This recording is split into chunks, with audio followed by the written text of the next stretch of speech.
But to anyone listening who's a former tennis player, which I probably a lot of them feel like I did great at tennis. I'm scared what to do, which is like what you should feel. And I'm basically like, everything you did for tennis just gives you like an advantage, no pun intended, in everything that you're about to do, because you're still Kim.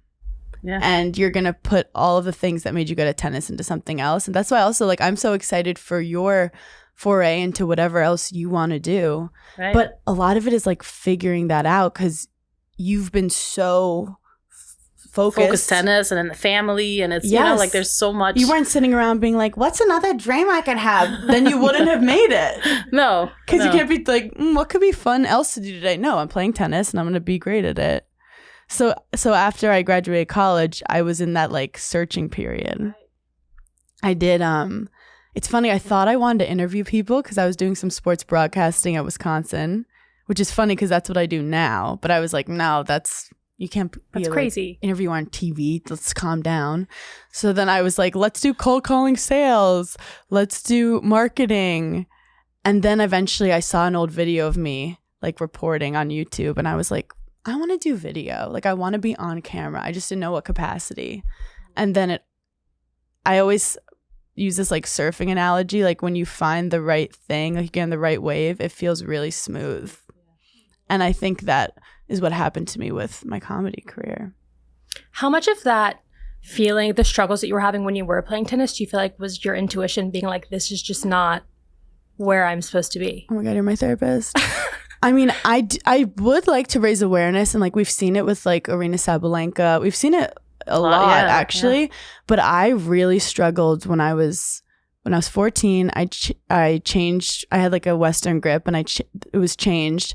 But I was immediately like, you know, my parents were paying for me to be at this academy, and I felt a lot of money pressure. Like I was this 14-year-old with a new grip, expected to win. Like I was playing tournaments like too quick, like 4 months in. And I just remember I started slicing my forehand, and I'm athletic. And these girls weren't used to seeing that much slicing. So I was winning. But it wasn't on a bad habit, kind of on a horrible habit. I like literally would have fights with my coach on the court, and he'd be like, "Stop slicing," and I'm like, "Well, I want to win," and it became this kind of like thing. And then, so I started just like but then in practice, my forehand was getting better, but in matches, I just didn't get that. So the result of like, oh, what if I missed a shot? Or it's like, you go. I do have to say, looking back, I wish I stopped and worked on just like learning how to hit the heaviest, best ball. But I was so obsessed with winning all the time that like my game, coaches would always compliment me too. They'd be like, look at Hannah, like she knows how to win. But like all the other girls were getting better at like hitting development, but I was like, well, I'm beating all them, or I would win ugly. I was Brad Gilbert. Yeah, that was my first ever book I read in English. Really? Winning ugly. Yeah, I always had it like by my bedside. And I really won ugly. And I also realized mentally what makes me good at stand-up is I'm very sensitive. Like I'm very aware of, I mean, I don't sound like I know what everyone's feeling. I'm not like I'm an empath, but like I'm worried about what's going on in the room. I know what's going on. I'm thinking about people's feelings. I'm overthinking things, and that makes you a great comedian, because I'm like what, like why is he wearing that? Why is she doing this? And I have all these thoughts. Where tennis, you need to be like shh, and I didn't feel that way on the court. I was like, why is that girl watching my match? Is she like, it was constant chatter. Yeah. And I remember just feeling like my day'd be good, and then I'd have to go on the court, and I'd be like, oh no. Something bad's gonna happen. and then in college, I had a great first year, and I had a coach. After my first year, I stayed to train that summer because like I'm gonna go pro. I'm doing anything I can. And she changed my second serve grip to try to get a bigger kick on the serve. Immediately, I was like, and there's the yips. There's my career. Oh, no. So then I had a full like year and a half of second serve yips, underhand serving. But like, again, like I was so stubborn. I was like winning. Not like at the level I needed to, but like I wasn't like quitting or redshirting because I was like, I'm still beating a lot of the girls. But it was chaos. Playing ugly. Playing ugly. There's a lot of people that ask, like, you know, why is tennis such a mental game? And it's those kind of things. They start when you're young, right? Like when you change a grip or you change the position of the the return, and like you have to adjust constantly, and it doesn't work right away. And if you then let the doubt and the negative kind of thoughts take over, it can be very and not to age myself, but I was born in 91, and like we were not. No, we still, my generation still was not into the mental game the way they are now.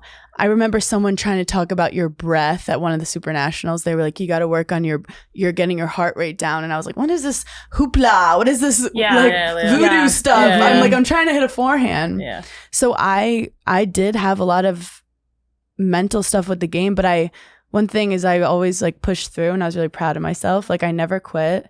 I ended up playing top for my team despite all of it.